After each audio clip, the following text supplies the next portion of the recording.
Good day, I'm Biros MD Guzman from BPA Tutu. In this video, we're going to tackle the rules and regulation of badminton. Single. Scared for, ain't nothing coming at us that we ain't prepared for. Undefeated, there's no stopping us. Undefeated, no doubt we're champions. Undefeated, can't hold us down, we're rising up. Infinity and no, unstoppable, you already know. So first, we're going to know what is badminton. Badminton is a racket played using rackets to hit a shuttlecock across a net. In badminton, we have 21 points per game or set, but you have to win 2 out of 3 games or set. First, tossing a coin or shuttlecock will determine which side serve first. The first service is always at the right side of the court. When your score is even, you serve at the right side, and when your score is odd, you serve at the left side. If the shuttlecock goes in the outer area of the court, it means it considered out. And if the shuttlecock lands outside of the line and bounces back in the court, it is considered out. But where the cork of shuttlecock hits the line of the court, it considered in. Then, when serving, you must stay within the box of the line. All serves are diagonal and continue rally. But if the shuttle hits the net during service but lands within the receiving box, it is not a fault. And last, when you are scoring at 11 points, you can stop and take a rest or drink your water. If the first set is finished, we're going to the change court. Good day everyone. I am Gian Paulo R.D. Guzman, and today I'll be discussing the rules and regulations of the sport's long jump. First, what is long jump? Long jump, also called as broad jump, is a track and field event in which athletes combine speed, strength, and agility in an attempt to lift or jump as far as possible from a takeoff point. Along with the triple jump, the two events that measure jumping for distance as a group are referred to as the horizontal jumps. Also, this event has a history in the ancient Olympic Games and has been a modern Olympic event for men since the first Olympics in 1896 and for women since 1948. Now, let's talk about the rules and regulations of long jump. But before we move on to all the rules and regulations of long jump, here are some long jump basics to get you started. As you all know, the long jump is a sport in which the athlete who jumps the longest by legal means wins. Basically, this is all the sport is about. The athlete begins running from his or her starting position and after attaining sufficient velocity, jumps, landing in a sandpit which is fitted with distance markers. There is a foul line in the run-up area that the athlete has to be aware of. Jumping from beyond this line results in a foul jump. Jumpers try to get as close to the foul line as legally as possible before initiating their jump. This entire process is governed by a certain set of rules. Let us see what they are. But before that, let me show you a video on how long jump actually is. Round was when Rutherford really stamped himself on the event, covering 8.31 metres to extend his lead. Australia's Mitchell Watt came into the event as one of the favourites, and his last jump was his best. But 8.16 was only good enough.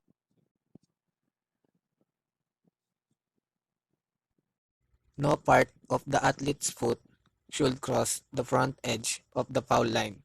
If, at the point of takeoff, any part of his foot, even the toe edge of his shoe, crosses the front edge of the foul line, then the jump is termed to be illegal or a foul jump and does not count. Ibig sabihin nito, kapag ang paa mo ay lumagpas sa designated foul line, ang talon mo ay matatawag agad na foul jump at hindi ito kabilang sa iskoran kahit pagaano kalayo ang naitalon mo. Typically, in international track and field events, a long jumper has 3 attempts to register his or her best legal jump. A foul jump accounts for an attempt, but the time is not registered. Only the farthest legal jumps counts. Sinasabi naman dito na kadalasan sa mga international event ng track and field, ang mga atleta sa long jump ay kadalasang nabibigyan ng tsansang makatalon ng 3 beses. Ngayon, kung yung isa sa mga talon niya ay foul jump, kabilang pa rin yon sa 3 chance niyan ay hindi nga lang kasama kapag nag-compute na ng scores kahit gaano pa kalayo ang naitalon. The distance or the jump is measured from the front edge of the foul line to the first landing point of the athlete. Para lalo nating maintindihan ang pag-score sa long jump, magbibigay ako ng halimbawa. So ang halimbawa nito ay ang atleta na tumalon 15 feet na layo mula sa foul line. Kung bumagsak siya sa kanyang kamay o di naman kaya sa kanyang paa, kung ano ang pinakamalapit na foul line na body part ang bumagsak sa sand, yun ang i-measure at kukonsiderahing score ng atleta. Similarly, even if the athlete takes off from behind the foul line, the starting point is still considered to be the front edge of the foul line rather than the athlete's actual point of takeoff. Dito naman sinasabi na kahit pabihand sa foul line ang unang pagtalon ng atleta, ang scoring pa rin ay magsisimula sa foul line. Somersaults are not permitted during the jump. Somersault, or also called as flip, heli, or gymnastic salto, is an acrobatic exercise in which a person's body rotates 360 degrees around a horizontal axis with the feet passing over the head. A somersault can be performed forwards, backwards, or sideways and can be executed in the air or on the ground. Ito yung tatalon ka tapos iikot ka pag nasa air ka na. The maximum allowed thickness for a long jumper's shoe sole is 13 mm. Ito naman ang itsura ng sapatos ng isang atleta. Usually, they call it spike shoes. Kung makikita nyo, napakanipis nung sa sole shoe. Records made with the assistance of a tailwind of more than 2 meter per second are not considered. However, the time is registered in the ongoing competition, since all the athletes benefit from the same wind conditions. That's all for the rules and regulations of the sports long jump. I hope you learned something from what I've discussed, and thank you for watching.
Table tennis, also known as ping pong or whip-wap, is a sport in which 2 or 4 players hit the lightweight ball, also known as ping pong ball, back and forth across a table using small rackets.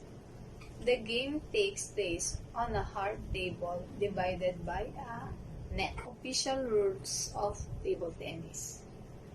Number 1 is games are played to 11 points. Number 2 is alternate service every 2 points. Number 3 is tossing the ball straight up when serving.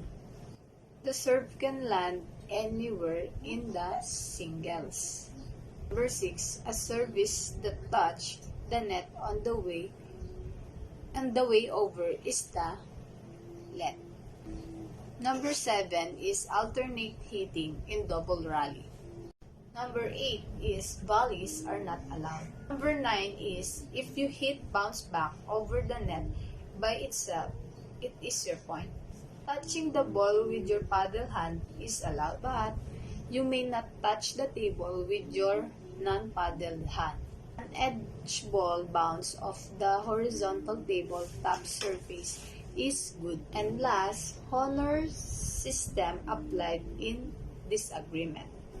Last is 13. Honor system applies to disagreement. Hi, good day. I'm Mary Grace Capital from BPE Tuto. So for today, I want you to know about 100 meters dash, their rules and regulations. In 100 meters dash, it is a sprint race in track and field competitions. The shortest common outdoor running distance, it is one of the most popular and prestigious events in the sport of athletics. It has been contested on the Summer Olympics since 1896 for men and since 1928 for women. Starting position. Every 100 meters sprinter must begin the race with his feet in the starting blocks. The official race starter will call the sprinter to their blocks, and on command the runners will adopt a set of position. The set position requires the runners to have both feet in the blocks and adopt a position with the body weight on their hands. On the starters, then all runners begin the race. False start. A false start is called when the feet of the runner leave the starting blocks before the starting run. False start. Once na tumakbo ka nang hindi pa pumuputok ang baril o ang pito ng umpire, is madi-disqualified ka na. No more second chance, kaya dapat nasa timing din ang pagtakbo. Rule in the lane. Any 100-meter sprinter who leaves her lane obstruct the path of another sprinter will automatically disqualified from the race. Stepping on the white lines is ruled as having left your lane during the race. In this circumstance, the race referee can order the race to be run over again if it is deemed necessary. In the rule of lane, bawal kang lumipat ng ibang lane, bawal mangharang ng kalaban dahil once na ginawa mo ito, disqualified ka na. Rule in the finish line. The finish is the decisive stage of the race, and it's very exciting when sprinters are close to each other in terms of ability. In finish, kapag paparating ka na sa finish line, dapat kang magturso para in case na may kadikdikan kang kalaban, is pwede ka pa din manalo sa kanya. Ang turso ay pagyuko sa finish line. This picture is example of turso.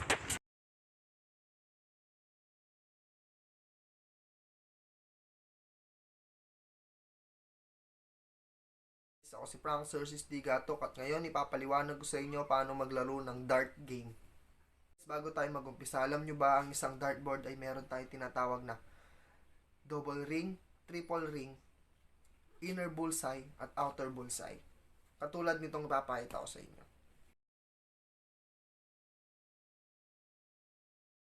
At ang sukat naman ng center bullseye hanggang sa sahig ay 1.72 meters. At ang layo naman na naglalaro sa isang dartboard ay 2.43 meters.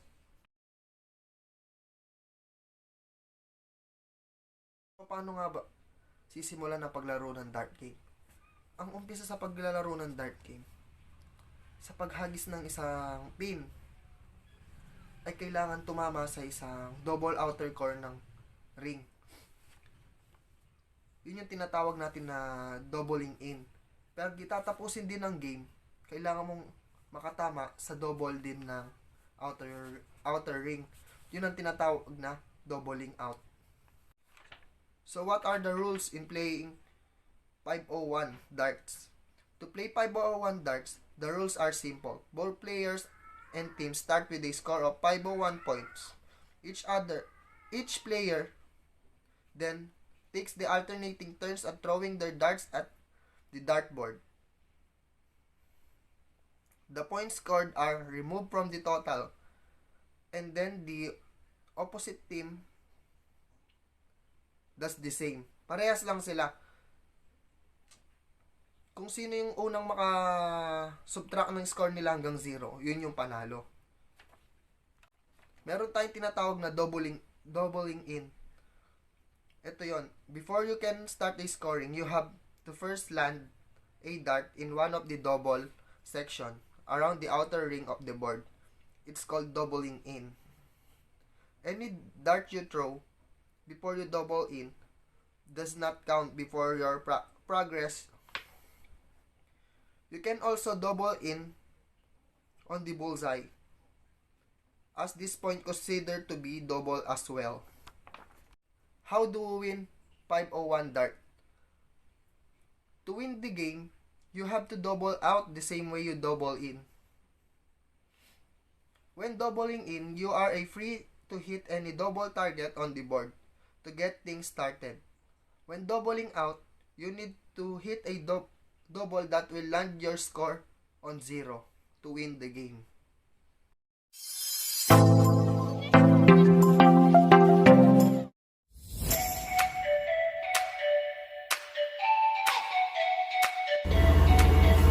Hi, this is John Patrick C. De La Cruz from BPE22. My topic for today is all about chess position, chess history, chess rules and regulation. Let's go! Basic chess rules are essential if you want to learn chess. That's why we're explaining these chess rules in an easy to understand way, from initial board setup to movement of every piece. We will explain everything in this chess rules section. History of chess. Chess is believed to have been invented 1,500 years ago in India. The game has changed only slightly since then with the advent of the queen in the 15th century and some minor movement adjustment in 80s. Chess game goal. The ultimate aim in the chess game is delivering a checkmate, trapping your opponent's king. The term checkmate is an alternation of Persian phrase shamat, meaning literally the king is ambushed and not the king is dead. That is a common misconception. General chess rules. White is always first to move and players take turns alternately moving one piece at a time. Movement is required if a player's turn is to move. He is not in the check but has no legal moves. This situation is called stalemate and it ends the game in a draw. Each type of piece has its own method of movement. A piece may be moved to another position or may capture an opponent's piece, replacing on each square. With the exception of the knight, a piece may not move over to any of the other pieces. When a king is threatened with capture, it is called check. If a king is checked, then the player must make a move that eliminates the threat of capture and cannot leave the king in the check. Checkmates happens when a king is placed in check and there is no legal moves to escape. checkmate ends the game. The side whose king was checkmate loses. Chess for kids would be a great option to help the kid enhance his thinking capability with the chess strategies. The initial position setup. The chessboard is made up of 8 rows and 8 columns for a total of 64 squares of alternating colors. 1, 2, 3, 4,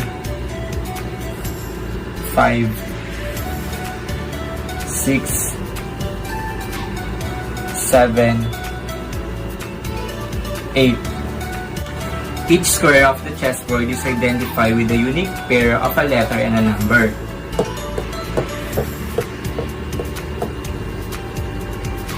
The vertical fires are labeled from white left to white right.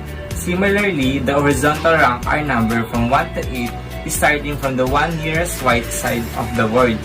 Each square of the board then is uniquely identified by its 5-letter and rank number.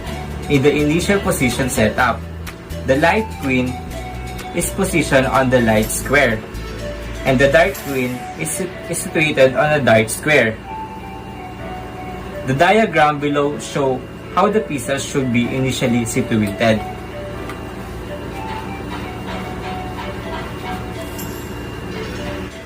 Chess moves. King can move exactly 1 square horizontally, vertically, and diagonally.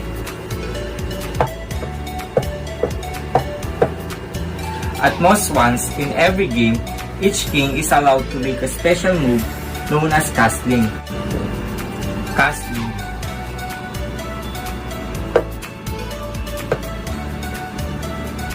Queen can move any number of vacant squares diagonally, horizontally, or vertically.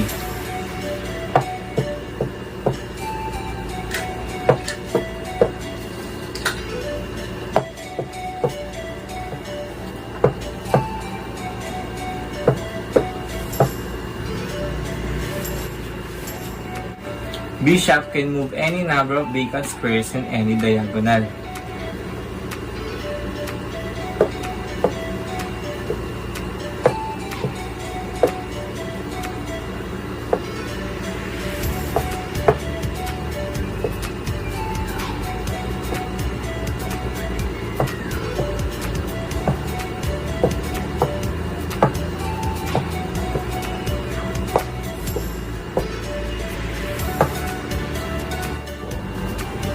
Knight can move 1 square along any rank or file, and then at angle, the knight's movement can also be viewed as an L or 7, laid out of any horizontal or vertical angle.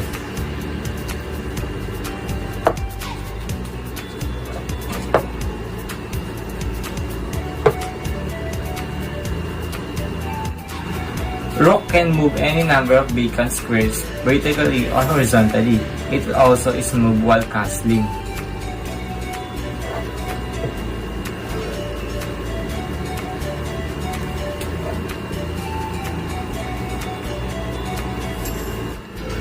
Pawns can move forward 1 square if the square is unoccupied. It has not yet moved. The pawn has the option of moving 2 squares forward provided both squares in front of the pawn are unoccupied.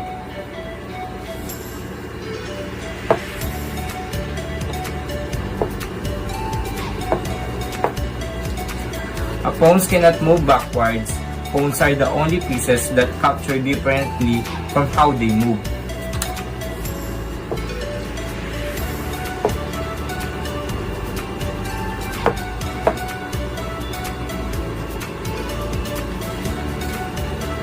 They can capture an enemy piece of either of the 2 spaces adjacent to the spaces in the front of them.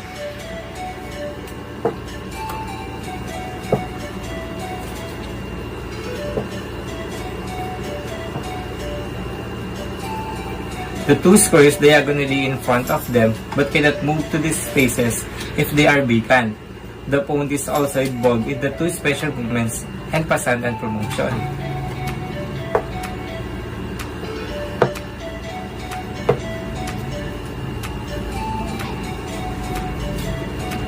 En passant. En passant may only occur when a pawn is moved 2 squares on its initial movement. When this happens, the opposing player has the option to take move pawns en passant as if it had only moved 1 square. This option only stays open for 1 move.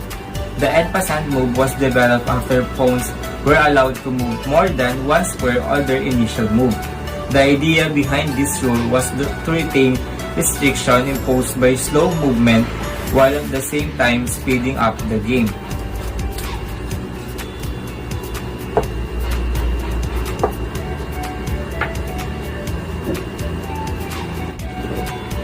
Pawn promotion. If a pawn reaches the opponent's edge of the table, it will be promoted. The pawn may be converted to a queen, rook, bishop, or knight.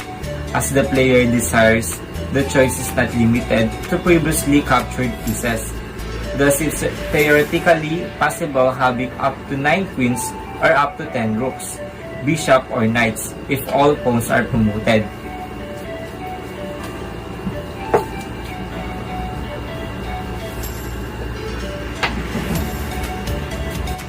Those are the chess, position, history, rules, and regulation. Bye!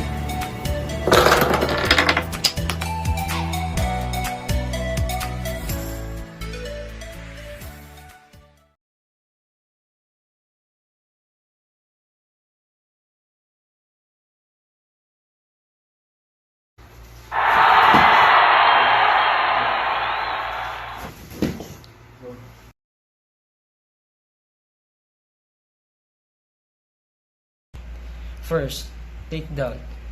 2 points. 2 points to take down to your opponent. Second is escape. 1 point. 1 point is to escape your opponent. The third is reversal. When your opponent takes down on the mat and you gain control to your opponent, will you get 2 points? And lastly, penalty. You score 1 or 2 points.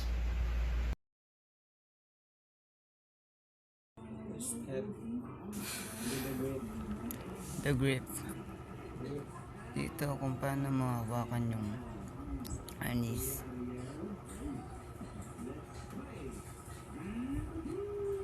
That's it.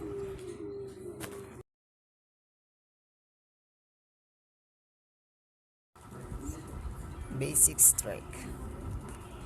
First strike is the X strike. Dito parang gagawa ka ng pa-X. Second, slide X.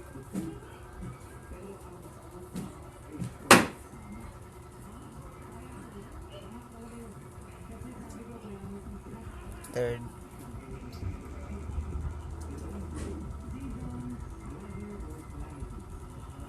head and stomach attack.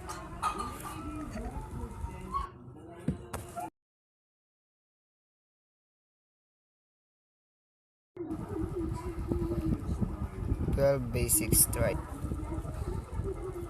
Ugay. Stand firm. Left temp strike. Number 2. Right temp strike. Number 3. Left shoulder strike. 4. Right shoulder strike. 5. Stomach thrust. 6. Left shoulder thrust. 7. Right shoulder strike. 8. Right knee strike. Left knee strike. 10. Left eye thrust. 11. Right eye thrust. 12. Strike to the ground. Stand firm.